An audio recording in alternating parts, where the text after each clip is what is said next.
লাল লাল কড়া কড়া খেও আলুর চপার বড়া। আজ বানাবো বৌদির মায়ের এক অসাধারণ রেসিপি, ফেলে দেওয়ার আলুর চোপা বা খোসার বড়া। আমরা এখানে আলুর খোসাকে চোপা বলি। প্রথমে আলুগুলোর থেকে মোটা করে খোসাগুলো ছাড়িয়ে নেব, এবার ধুয়ে নেব, তারপর শিলে থেঁতো করে হালকা করে আধ বাটা করে বেটে নেব।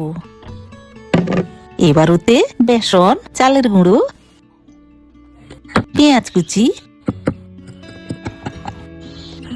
কাঁচা লঙ্কা কুচি, রসুন কুচি, লঙ্কা গুঁড়ো, হলুদ গুঁড়ো, নুন এবং চিনি দিয়ে খুব ভালোভাবে মাখিয়ে বড়ার আকারে করে প্যান বসিয়ে প্যানে তেল দিয়ে শ্যালো ফ্রাই করে নেব এক এক করে।